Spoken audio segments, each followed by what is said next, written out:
안녕하세요. 친한 변호사 이주영 변호사입니다. 저는 상속 전문 변호사이고요.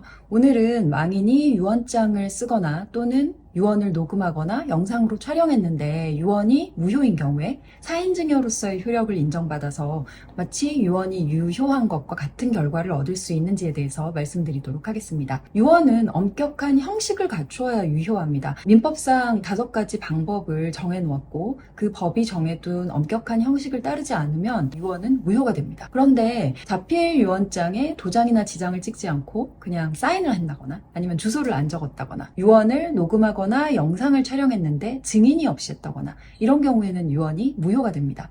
그러면 이 유언이 형식을 갖추지 못해서 무효기 때문에 무조건 법정 상속 지분에 따라 상속재산을 나눠야 되는지, 내가 그 유언장 내용대로 상속재산을 받을 수 있는 방법은 없는지, 이제 이게 문제가 될 수 있는데요. 유언장이 무효라고 하더라도 사인증여로 인정받을 수 있는 경우가 있어요. 사인증여라는 거는 상속인과 피상속인 사이에 사망으로 증여의 효력이 발생하도록 하는 계약을 의미하는데요. 유언하고 사인증여는 결과는 똑같은데 이 형식이 좀 차이가 있죠. 유언은 피상속인의 단독 행위, 혼자서 할 수 있는 거고요. 사인증여는 피상속인하고 상속인 간의 의사의 합치가 있어야 성립하는 거거든요. 그래서 유언이 유언으로서는 법이 정한 엄격한 형식을 갖추지 못해서 무효지만 사인증여라는 계약으로 인정될 수 있는 경우가 있고요. 이 경우에는 유언이 유효한 것과 결국 동일한 결과를 얻을 수가 있습니다. 예를 들어서 아버지가 건물을 장남에게 주겠다는 유언장을 쓸 때 장남이 옆에서 예 알겠습니다 라고 해서 유언장 내용대로 건물을 받겠다고 이렇게 의사를 표시한 경우에, 아니면 아버지가 유언장을 작성한 것을 자녀들한테 보여주면서 내가 죽으면은 건물 1은 장남 주고 건물 2는 차남한테 주고 집과 현금은 딸에게 준다 뭐 이런 말씀을 하셨고, 이거에 대해서 자녀들이 동의하거나 특별히 반대를 하지 않았다면 아버지하고 자녀들 사이에 사인증여 계약이 성립했다고 볼 수가 있는 거죠. 이 경우에 유언장이 무효더라도 장남이 사인증여를 주장해서 건물을 상속받을 수 있게 되는 거죠. 유언장이 무효인 경우에 사인증여 주장을 뭐 그냥 한다고 해서 무조건 인정되는 건 아니에요. 사인증여가 인정되는 경우와 인정 안 되는 경우에 대해서 제가 조금 자세하게 더 설명을 드리면요. 제가 진행한 사건 중에 삼형제한테 건물을 남기는 내용의 유언장이 그 유언장으로서는 무효였지만 사인증여 효력을 인정받아서 저희가 장남을 대리해서 건물에 대한 소유권 이전 등기 청구 소송을 해서 승소한 그런 사례가 있었는데요. 이 경우에는 어머니가 남긴 유언장이 사본밖에 없었고 효력도 없었지만 어머니가 유언장을 쓴 다음에 삼형제에게 그 내용을 다 공유했고 그 유언장에 대해서 삼형제가 다 동의하는 그런 정황이 있는 경우였습니다. 그래서 이제 삼형제와 이 어머니 간에 모두 사인증여가 성립했다라는 판결을 받을 수가 있었죠. 그런데 사인증여가 인정되지 않는 경우도 있어요.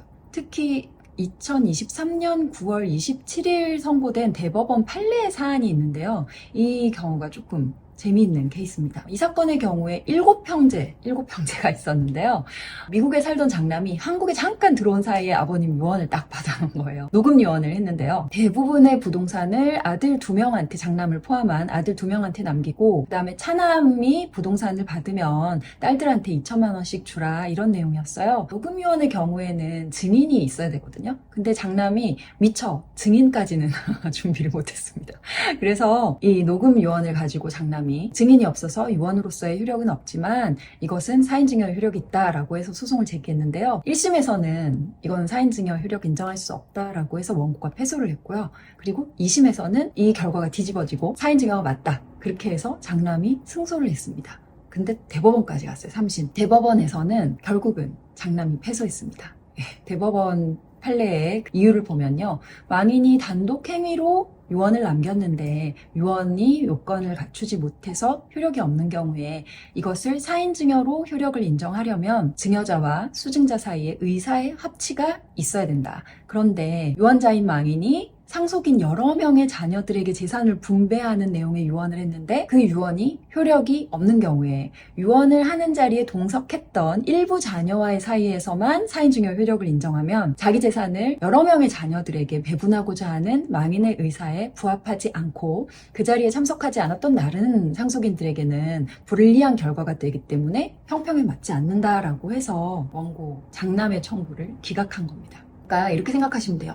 아버지가 유언장으로는 분명히 여러 명한테 공평하게 나름대로 생각해서 재산을 나누어 주려고 했는데, 만약에 장남하고 아버지 사이에서만 사인증여 계약이 성립했다라고 하면 다른 자녀들이 그 유언장의 내용을 몰랐거든요. 그러면은 아버님은 장남까지 포함해서 다른 자녀에게도 재산을 분배하려고 했는데 장남하고 사이에서만 그 효력을 인정하면 이거는 너무 불합리하다. 망인의 의사에도 합치하지 않는다. 그리고 다른 상속인에게 너무 불리해진다. 이게 바로 대법원이 장남의 청구를 기각한 이유였습니다. 아마 이 대법원까지 최소 3년 내지 4년의 소송을 했을 텐데요. 결국은 법정 지분대로 상속재산이 나눠지는 결과가 된 겁니다. 그래서 이 소송을 할 때는 좀 미리 잘 알아보시고 소송을 하셔야 돼요. 이 소송은 시간이 굉장히 오래 걸리고 이 소송은 가장 극단적인 어떤 다툼으로 가는 거기 때문에 가족 간의 관계도 이 소송으로 인해서 망가지는 경우가 많거든요. 그래서 자신의 상황이 과연 소송으로 충분히 가능한 것인지에 대해서 잘 확인을 하시고